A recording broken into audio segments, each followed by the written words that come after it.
What's going on, child? It's your most favorite diabetic YouTuber in the whole entire world. Back in another video. Now, I have quite a few things to, talk about. It's been a minute since I've actually uploaded a video on here. I've made tons of them, never actually uploaded them. Life has been lifing, but yeah, there is a lot going on because life could be like Nico Harrison, who is officially fired. Now, of course, there's other things I want to talk about, especially, surrounding the Dallas Mavericks, but more specifically, they damn near gave an announcement like, just wait till AM, the man's gonna be fired. Like, they did him low-key dirty, even though I think he was just the scapegoat, in my opinion. I don't think he was the actual reason that Luka got traded. But before we get any further, I have to say it is all love, no hate.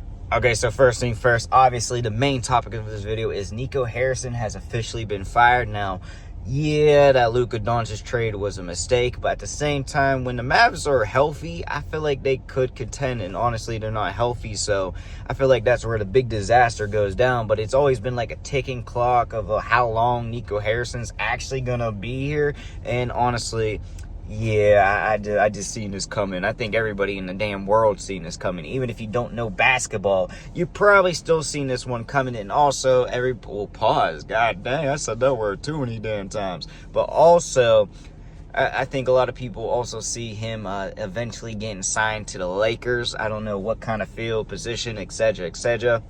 But I have the feeling of it too. Now, if they do it like immediately, they on some gangster shit. They on some savage shit. But at the same time, I feel like they're going to wait at least 2 more months or something and be like, yeah, Nico, welcome to the family officially. And honestly, with all the conspiracy theories coming out, how the NBA gifted Luka to the Lakers, Cooper to the Dallas Mavericks for sale, as an etc. type shit, it does make a lot more sense, especially if Nico gets hired by the Lakers. Now, really, I don't have too much to say about this because even the owner came out and said, like, don't worry, things are gonna change, because a fan flipped him off. The fan came up and apologized to him, and they kind of just did a kumbaya, which I like. But yeah, let's just be real. That says it all for me. It wasn't Nico making that decision. It was the owner, because Luka wasn't following you around / following your rules like you I don't even know, like you was his damn daddy or some shit. So yeah, I mean, Nico, he'll find another job. It's just eventually where or doing what, because I don't want him as my damn GM. No offense, but yeah, even though I still feel like he's being scapegoated, I don't want him as my GM. Oh, and I almost forgot this one. Cooper Flag ties LeBron James for the young player scoring title record type tingy. I know my wording is not correct, but in general, I just thought it was cool because he did it on the same exact day, which is ironic, and also just shows that Cooper Flag is here and he's gonna do his thing. Even though they got him at point guard looking a little bit sloppy and shit, he's still here, and he's going to do his whole entire thing. So, yeah, I just had to throw this one in there real quick. I almost forgot it. So, yeah, shout out to Cooper Flag. I don't think you're going to win Rookie of the Year, and that's not me hating, but I think VJ Edgecombe deserves it, and I think VJ Edgecombe is that man. So this also does bring in the rumors for Anthony Davis to be traded now. Basically, they're trying to get rid of his ass. Now, I can see them actually trading him. I don't know if they're going to be able to trade him till the offseason or, a trade deadline type deal. But the thing is, Anthony Davis with his injury prone, just everything, and it makes it a little bit tricky, in my opinion. Now, I only say that because you're not going to get Luka value. You're not going to get the value that you gave away Luka for or anything like that. You might be able to get a young player, some assets that, fit it cap-wise. But other than that, ideally, you ain't looking like a great haul. Of course, you're going to get a decent haul, but nothing insane.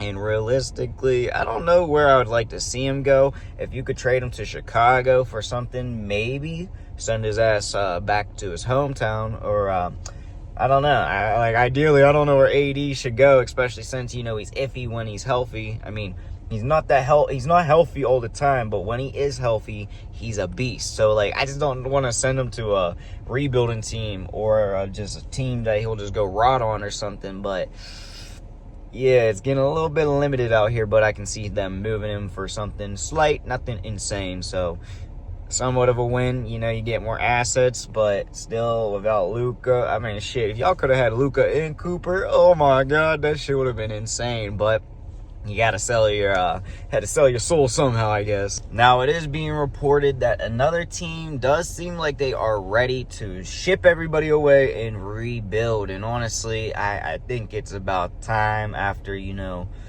I mean, I really wish they were doing good still. I'm going to be honest with y'all. But the Sacramento Kings are putting everybody on the trade block. Domantas Sabonis, Zach LaVine, DeMar DeRozan, anybody. Well, I assume not everybody, because, yeah, they have some young talent that I feel like they're going to keep for the rebuild. But at the same time, they got some assets they can move. Zach LaVine, I feel like he's going to probably give you the best return, him or Sabonis. And, I don't know, like, ideally, I don't have teams in my mind, but if Ayton wasn't doing so good in his damn role, I would low-key say send Sabonis over to the Lakers, but I don't think they need that. So, like, I just really don't know where teams could go, but low-key, you could get some nice talent, young talent, draft picks, and etc. for Sabonis and Zach LaVine. At least when it comes to DeMar DeRozan, I feel like it's going to be a little bit harder, but not necessarily that much harder to trade him.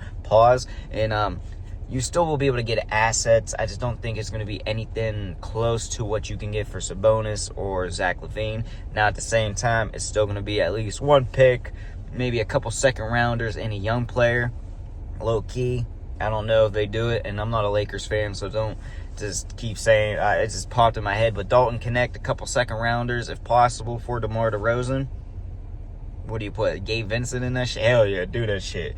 I don't think it's like that effective, but it is pretty damn effective in my opinion. But yeah, it is pretty crazy to see how fast this shit went down, especially since they traded away De'Aaron Fox. And honestly, I just think it's about time for them to rebuild and try again after they just tried.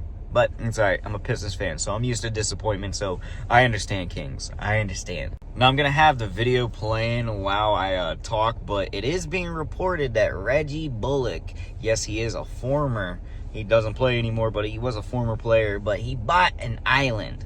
Not just any island. This shit looks like a tropical island. Now, it cost him $10 million, and honestly, it looks like he has his literal own paradise. Like, I'm jealous as hell. And honestly, it's a good investment. I'm not going to hate on it. Like, I don't know specifically exactly where it is. It could be in the Bahamas or some shit like that. But no matter what, $10 million investment on land that they don't make.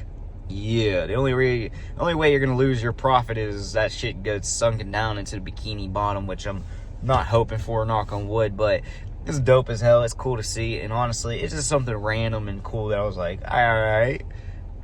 I see you, Reggie. I see you, former Piston. I see you. You put that money to good. And honestly, it's just something really dope and inspiring. And finally, we're going to end this with just a little bit of drama. Nothing too serious, but it is being reported that Draymond Green is out here saying that the Warriors are not committed to winning.